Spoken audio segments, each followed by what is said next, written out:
Sécurisation des infrastructures, dispositifs technologiques de pointe, coordination entre services, la CAN 2025 a débuté le 21 décembre dernier au Maroc dans un contexte sécuritaire inédit avec l'inauguration du centre de coopération policière africaine à Salé le 18 décembre dernier. Le Royaume affiche une ambition claire, transformer cet événement continental en vitrine d'excellence sécuritaire. Entre soft power et préparation du mondial 2030, quels sont les enjeux de cette mobilisation sécuritaire ? Eh bien, c'est la question à la une aujourd'hui dans ce nouvel épisode de l'œil de l'expert. Et pour en parler, nous recevons aujourd'hui Nizar Deldabi. Bonjour Nizar. Bonjour. Merci infiniment d'avoir accepté l'invitation de Telquel pour cet entretien. Je rappelle que vous êtes analyste en stratégie internationale défense et sécurité et ancien officier supérieur de la gendarmerie royale. Vous êtes aussi directeur du cabinet Safe Skills, cabinet spécialisé en conseil et en formation dans le domaine de la sécurité et cybersécurité également, il me semble. Merci encore d'avoir accepté mon invitation. Alors, Nizar Deldabi, avec l'organisation de la Coupe d'Afrique des Nations, le Maroc, je le dis, ambitionne de délivrer la meilleure CAN de l'histoire entre la gestion des flux de supporters, la sécurisation des infrastructures et la coordination des services. Quel est, à vos yeux, le plus gros défi sécuritaire dans l'organisation de cette CAN ? Comme vous l'avez très bien annoncé, la CAN est un grand événement que le Maroc attend, que le Maroc a appelé de ses voeux durant plusieurs années. On a eu la chance et aussi le privilège d'organiser cet événement d'envergure continentale. Et le Maroc se doit, en plus de tout le travail qu'il a fait en matière de préparation, de construction des stades, des hôtels, etc., toute l'infrastructure globale qui permet d'accueillir d'abord les équipes qui vont participer, mais également tous les visiteurs. On sait qu'on va avoir un afflux, d'ailleurs, on le voit maintenant quand on se balade dans les rues à Rabat, à Casablanca. Et donc, à côté de tout le volet, je vais dire, organisationnel en termes d'infrastructure, en termes d'organisation purement sportive, il y a le domaine sécuritaire. C'est ça. Pourquoi? Parce que on a déjà, comme je l'ai dit, un afflux très important de touristes, de visiteurs, des supporters de foot, mais aussi des gens qui viennent visiter le Maroc pour la première fois. Et il est essentiel d'assurer d'abord une sécurité globale de l'événement. Donc, que ce soit aux abords des stades, vous l'avez très bien dit, le focus va être mis bien sûr sur les installations sportives, les stades, les fan zones. Il faut que les supporters soient accueillis de la meilleure des façons, parce qu'il y a aussi le volet hospitalité marocaine. Bien sûr. Mais effectivement, il faut aussi assurer une sécurité. Il y a des règles qu'il faut appliquer. Et c'est pour ça que le Maroc, avec son expertise reconnue dans ce domaine, se devait de réussir ce défi aussi. Absolument. Alors, il y a les enjeux sécuritaires que vous avez très, très bien décrits. D'ailleurs, curiosité, sont-ils les mêmes que pour l'organisation du Mondial 2030, un événement d'une autre envergure cette fois-ci ? Alors, les règles qui définissent la gestion sécuritaire sont les mêmes.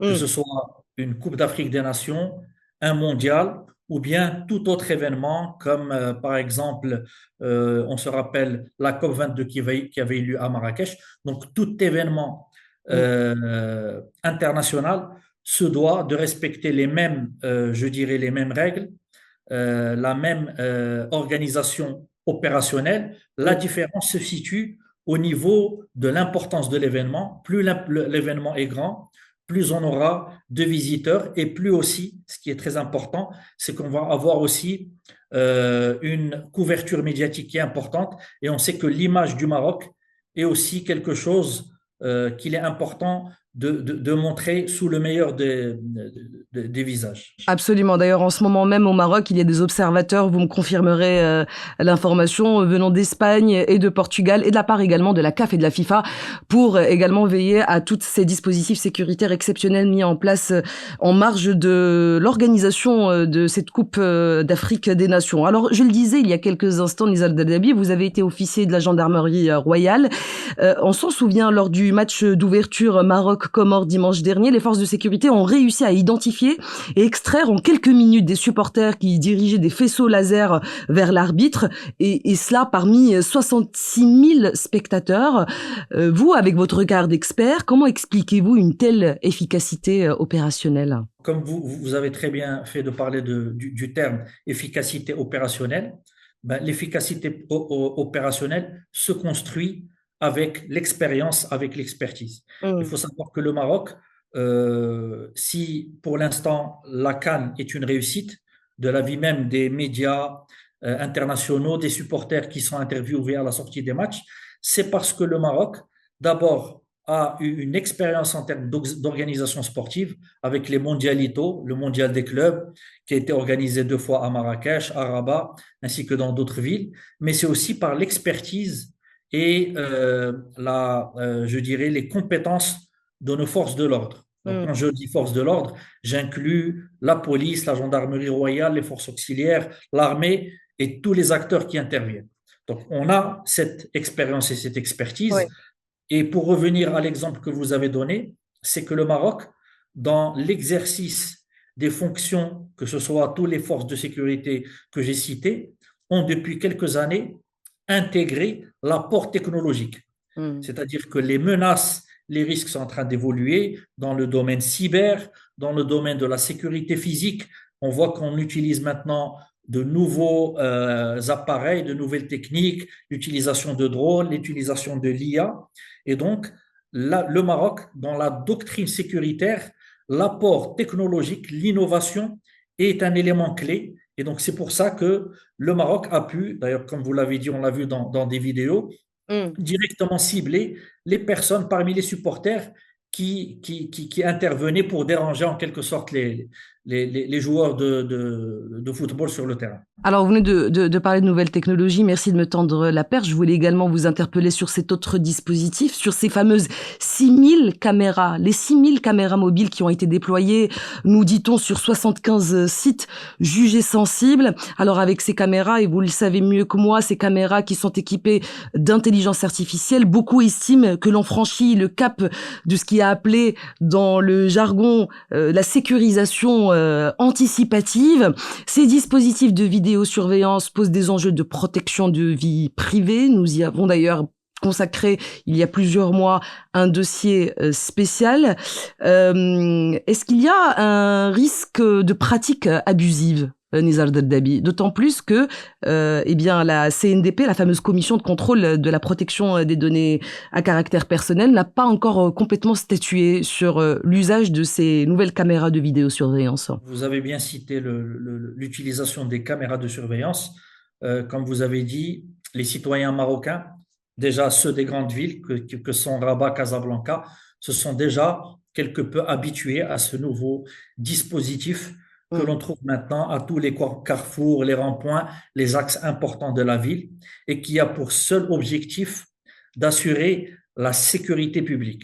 Oui. C'est-à-dire l'objectif de l'installation de ces caméras de surveillance est pour essayer d'anticiper, de déceler tout acte délictuel ou bien criminel. Donc c'est Mm. ça le but. Mais il faut rappeler que derrière le dispositif technologique, il y a des policiers, des gendarmes, peut-être aussi des militaires, des éléments de la sécurité privée qui sont formés Mm. sur d'abord l'utilisation de ces outils, mais aussi sur tout le côté légal D'accord. et juridique. C'est-à-dire que pour toute utilisation de technologie qui est installée dans l'espace public, elle doit respecter un certain nombre de règles. Elle doit être utilisée, comme je l'ai dit, uniquement à usage préventif ou bien répressif. C'est-à-dire qu'on met les caméras, que ce soit dans l'espace public ou dans les terrains, pour essayer de prévenir Mm. des troubles à l'ordre public, des débordements, s'il y a un début de problème entre supporters de deux équipes rivales, que dès que ça se déclenche, on puisse le repérer et qu'on puisse intervenir, ou bien dans un volet répressif. C'est-à-dire que s'il y a un acte délictuel qui a été Oui. commis, une bagarre, une détérioration d'un bien public, à ce moment-là, on revient à ces enregistrements pour voir qui est le responsable et ensuite faire tous les actes de la procédure judiciaire. Alors j'en parlais en introduction, Nizar Dabi, le 18 décembre dernier, le premier centre de coopération policière africaine a été inauguré. Au-delà du symbole Nizar Dabi, que représente concrètement cette structure pour la sécurisation de la CAN 2025? On le voit maintenant, c'est que un grand événement comme la CAM regroupe des supporters venus des quatre coins du continent et pas que. On a aussi beaucoup d'Européens, donc d'éléments de la diaspora africaine qui vivent en Europe, mais Oui. aussi tout simplement des Français, des Britanniques, des étrangers passionnés de football. Et on Mm. sait que la CAN maintenant, c'est un des événements phares dans le calendrier footballistique de l'année. Et donc, quand on va traiter un flux aussi énorme et surtout aussi divers, on Mm. a besoin d'une coordination. Mm. Pourquoi? Parce que les policiers marocains, les gendarmes, les éléments des forces auxiliaires qui vont être au contact de ces supporters ont une bonne expertise, mais ne connaissent pas forcément les codes culturels, la langue, mais Mhm. également les us et coutumes de ces supporters venus des quatre coins du monde. Et donc, le but de ce centre de commandement et liaison inauguré au début de la CAN, c'est d'abord de créer un espace d'échange entre des policiers venus, j'imagine, des 23 autres équipes qui ont été qualifiées, pour que si on a un problème de communication avec l'un des supporters, mais même s'il y a eu une affaire judiciaire, c'est Oui. qu'on puisse faire intervenir ces éléments, comme je l'ai dit, pour soit une assistance pour une audition, un procès verbal, mais aussi pour un échange d'informations. Mm. On a parlé de petits délits, mais il y a aussi des menaces importantes qui pèsent sur la CAN, comme pour tout autre grand événement, Oui. qui sont des menaces de terrorisme, de cybersécurité, et on a besoin d'un apport en matière de renseignement des polices de ces pays frères et amis africains qui sont représentés par leurs équipes au Maroc. Et tiens, en parlant de cybersécurité, justement, Nizar Dabi, ce volet est géré en lien, en étroit lien, en lien étroit plutôt avec Interpol. Comment s'articule concrètement, tiens, la coopération qui s'inscrit donc dans ce partenariat dans le cadre, eh bien, du projet Stadia, il me semble. Est-ce que vous pouvez nous Effectivement. expliquer les enjeux de cette coopération? Effectivement. Donc, comme je l'ai dit, donc, au sein de ce centre, on va avoir beaucoup d'éléments avec des spécialités différentes. On a Mm. des policiers qui sont spécialisés dans la cybercriminalité, d'autres qui sont spécialisés dans la délinquance, Oui. etc. Et donc, on va tous les mettre dans un centre où on aura également des experts en cybersécurité qui sont là pour détecter toutes les menaces, pour les prévenir, mais aussi pour y apporter une réponse le cas échéant.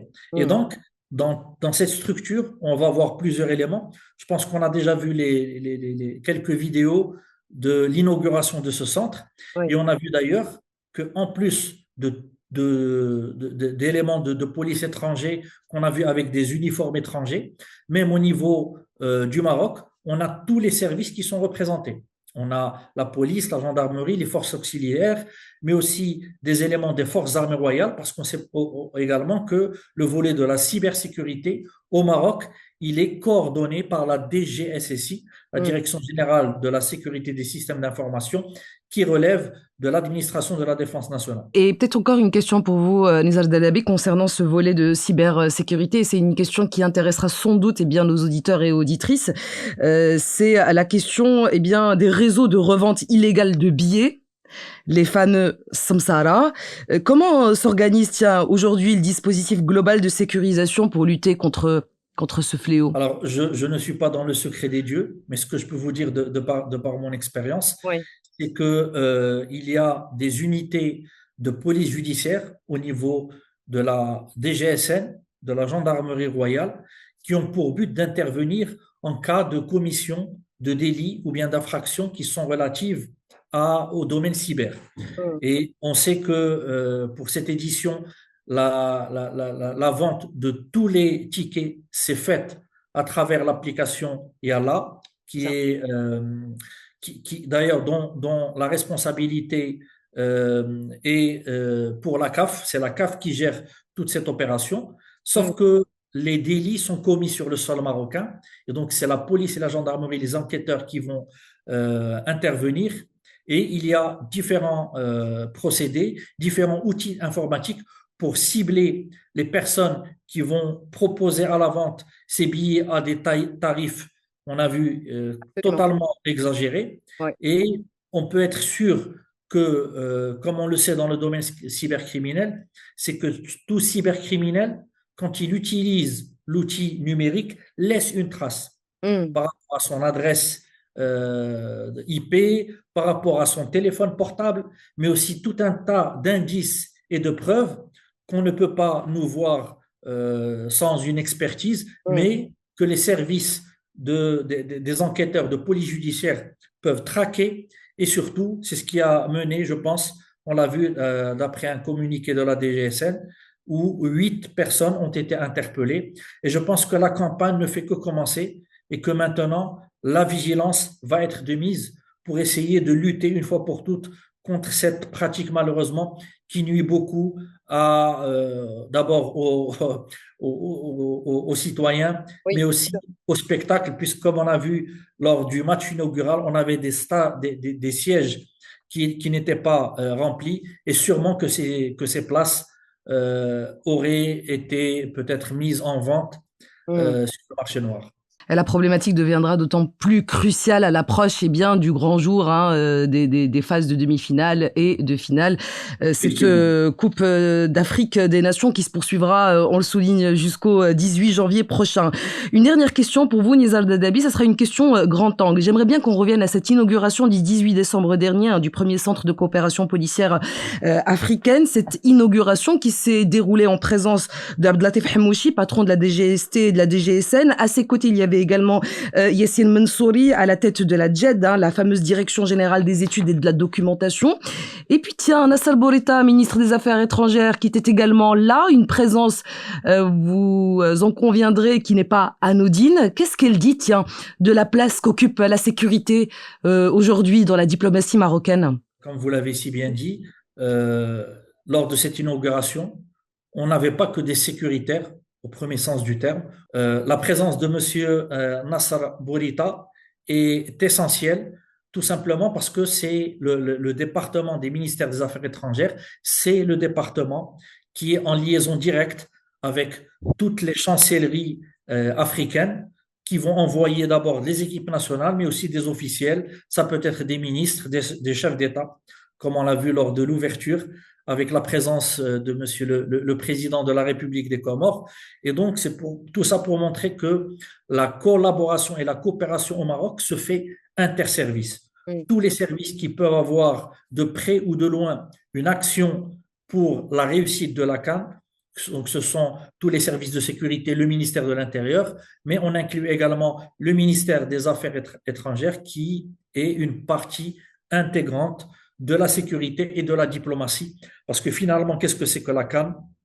La CAN est un événement qui va permettre au Maroc, à son économie, à tout le développement du pays de rayonner à travers l'Afrique et de rayonner à travers le monde. Et qui mieux que Monsieur le ministre des Affaires étrangères pour jouer ce lien entre tout ce qui se passe au niveau national et son environnement continental et international. Ça sera le mot de la fin, Nizar Dadabi. Merci infiniment d'avoir accepté mon invitation. C'est moi qui vous remercie. Je rappelle que vous êtes analyste en stratégie internationale, défense et sécurité, ancien officier supérieur de la gendarmerie royale et puis aujourd'hui directeur du cabinet Safe Skills, cabinet spécialisé en conseil et formation dans le domaine de la sécurité et de la cybersécurité. Merci encore. C'est la fin de ce numéro de l'œil de l'expert. Merci à tous et à toutes de l'avoir suivi. À bientôt pour une nouvelle édition. D'ici là, n'hésitez pas à vous abonner à telquel.ma pour suivre cette CAN et aussi scruter l'essentiel de l'actualité nationale et internationale. À bientôt.